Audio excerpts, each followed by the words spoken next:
안녕하세요. 이 정도는 알고 살자의 알자입니다. 세 번째 시간으로 최근에 한화가 면세점 사업권을 포기하기로 하여 이슈가 되었는데요. 이제 보러 가시죠. 한때 유호커들이 연간 800만 명이나 한국을 찾던 때가 있었습니다.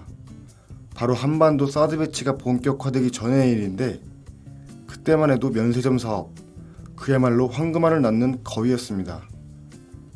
이 당시에는 관세법을 개정해서 면세점 진입 문턱을 대폭 낮췄고 그때 하나그룹도 시내 면세점에 발을 들였는데요. 여전히 국내 면세점 매출은 사상 최대 행진을 이어가고 있지만 당시와 비교해보면 모든 면세점 사업들, 모든 거위가 황금알을 낳지는 못하고 있습니다.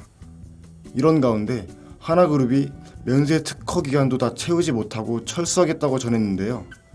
그런데 정부는 이런 와중에 시내 면세점 신규 사업자 또 누구를 뽑을지 이걸 고민하고 있다고 합니다.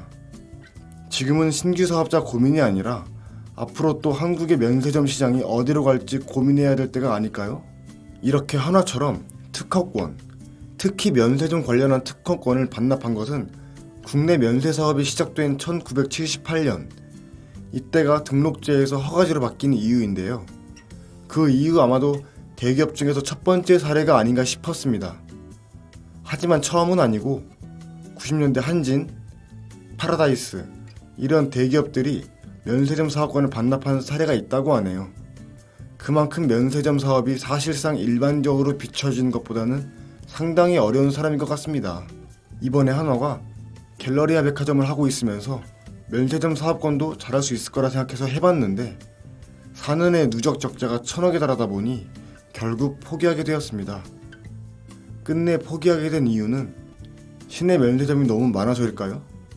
한화가 사업을 잘 못한 걸까요? 면세점 사업이라는 게 물건 진열하고 관광객들이 와서 사고 이런 단순한 사업 아닌가 하는 생각 드시죠? 사실 저도 그렇게 생각했었습니다. 하지만 반도체만큼 어렵지 않을 수 있겠지만 많이 어렵답니다. 한화가 발을 빼려는 것 보면 정말 쉽지 않은 것은 팩트네요. 이유를 한번 알아볼까요? 면세점 사업에 있어서 중요한 요인은 첫째로 입지입니다. 면세점이 아무래도 관광객들이 많이 다니는 곳에 있어야 하는데 한화의 면세점은 여의도의 63빌딩에 위치해 있죠. 관광객들의 동선에 위치해 있어야 되는데 좀 떨어져 있는 입지가 한몫을 했습니다. 두 번째로 상품을 100% 직매입을 통해 운영해야 하는 면세점 영업 방식에 적응하지 못하였습니다. 한화가 하고 있는 한국의 백화점 사업은 일반적으로 직매입을 하지 않고 판매 수수료를 받는 진정한 소매업이라기보다는 부동산 임대업에 가까운 방식이죠. 이렇게 면세점과 백화점의 영업 방식이 큰 차이가 있는데 이 부분을 간과했던 것 같습니다. 그리고 아무래도 명품과 같은 프리미엄 브랜드들을 사기 위해서 면세점에 가실 텐데 굉장히 비싼 명품이나 프리미엄 브랜드를 직접 매입하여 재고까지 부담하며 처리하기에는 한화에게 힘들었던 부분이었나 봅니다. 또한 그런 업체들과는 협상이 까다로울 뿐만 아니라 물건도 쉽게 주지 않죠. 이래저래 까다로운 산업이군요. 15년에 6개였던 시내 면세점이 지금 13개까지 늘어났습니다. 현재 가장 잘하고 있는 업체는 신세계입니다. 그 다음 HDC 신라면세점이 있는데 이 업체는 본전치기 하고 있고 두타 등의 영세한 중소면세점들이 적자가 누적되고 있는 상황입니다. 게다가 추가적으로 사업권 반납의 여지도 배제할 수 없는 상태입니다.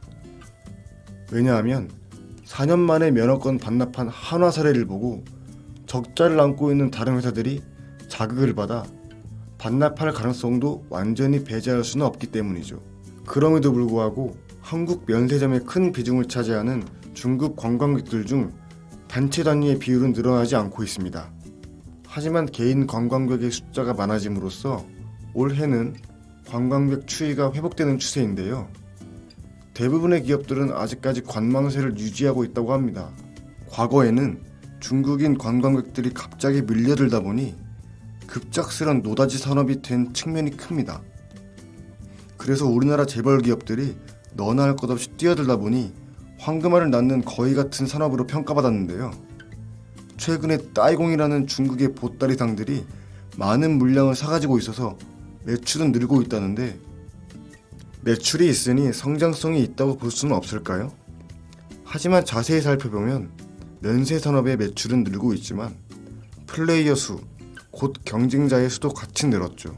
중국 사람들이 한국에 오는 이유가 독특하다고 하는데, 이것도 한번 알아볼까요? 중국도 한국과 마찬가지로 면세점 사업이 잘 되어 있습니다. 예를 들어 하이난성의 세계 최대 규모의 면세점이라든지 등 한국만큼이나 잘 되어 있습니다. 하지만 중국인들에게서만 보여지는 특이한 성향이 있습니다. 그것은 자국 면세점에서 판매하는 상품은 가품일 거라는 의심입니다. 한국의 국가 이미지가 훨씬 더 중국보다 앞서 있기 때문에 중국의 소비자 입장에서는 한국에서 구매한 제품이 진품이라는 믿음이 있고, 제품 구성에서도 K-뷰티 제품은 한국에서 사야지 모든 구성을 구매할 수 있다는 이미지가 있습니다. 고로 K-뷰티 제품은 메이드 인 코리아, 바이드 인 코리아가 진품이라는 신뢰도가 높습니다.